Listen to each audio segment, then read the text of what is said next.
बिहार में जहरीली शराब से मौतों का सिलसिला लगातार जारी है और इस पर राजनीति भी खूब हो रही है। पूर्णिया सांसद पप्पू यादव ने जहरीली शराब से मरने वाले लोगों का आंकड़ा पेश करते हुए कहा कि कुल 113 लोगों की मृत्यु जहरीली शराब से हुई है, लेकिन सरकार और विपक्ष दोनों ही मूक दर्शक बने हुए हैं।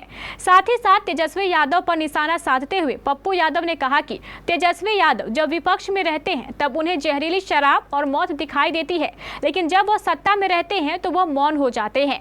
उन्होंने आगे कहा कि तमिलनाडु, तेलंगाना और केरल में जिस प्रकार के कानून है उसके आधार पर ही बिहार में शराबबंदी कानून लागू होना चाहिए और जहरीली शराब से अगर किसी गांव में मृत्यु हो रही है तो उस गांव के सभी जनप्रतिनिधियों को पद मुक्त कर देना चाहिए और संबंधित थाने के अधिकारियों को भी सेवा से बर्खास्तगी के साथ साथ उस इलाके के एसपी पर भी जांच बैठा देनी चाहिए। अंत में प्रशांत किशोर द्वारा शराब चालू करने के बयान देने को लेकर भी पप्पू यादव खूब बरसे।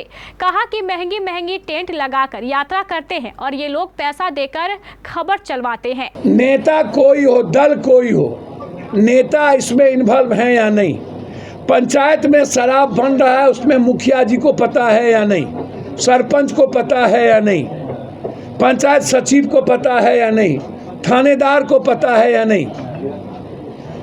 फिर तमिलनाडु और केरल के तर्ज पर अभी तक जहरीली शराब बनाकर बेचने वाले लोगों के खिलाफ आजीवन कारावास की सजा का प्रावधान आज तक क्यों नहीं किया गया?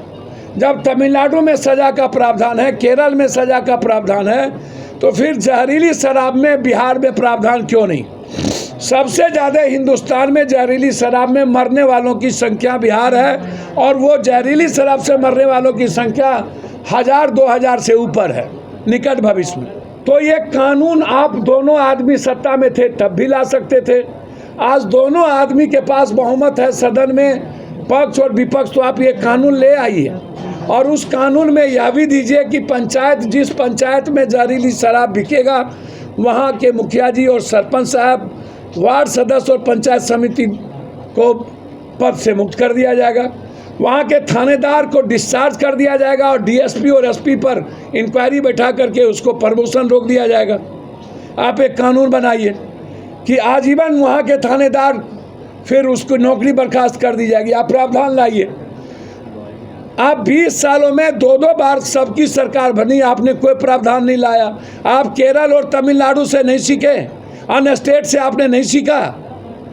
केरल में सरकारी शराब बेचे जाते हैं, कोई ठेका नहीं होता है, तो आप पॉलिसी चेंज कर लीजिए। जो लोग कहते हैं कि हम आते ही शराब खोलवा देंगे, हम उनसे ये जानना चाहते हैं कि शराब खोलवाना और रेवेन्यू को इकट्ठा करना सवाल नहीं है, सवाल है जहरीली शराब बंद कब होगी।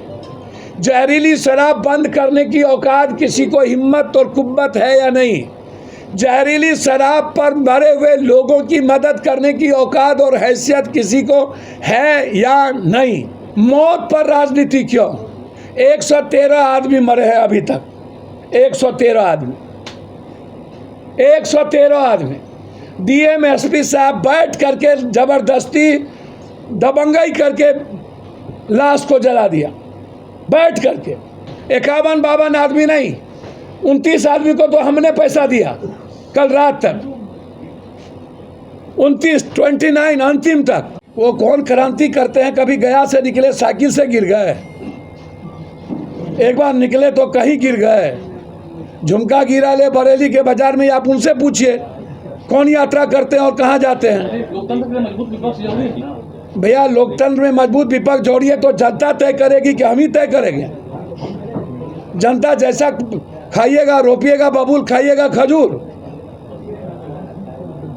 मैं इतना जानता हूँ, किसी जाति को गाली देने हम की इजाज़त किसी को नहीं देंगे, किसी जाति के खिलाफ बोलने की इजाज़त किसी को नहीं देंगे, किसी धर्म और मजहब के खिलाफ नफरत पैदा करने की इजाज़त कोसी सीमांचल में हम किसी को नहीं देंगे।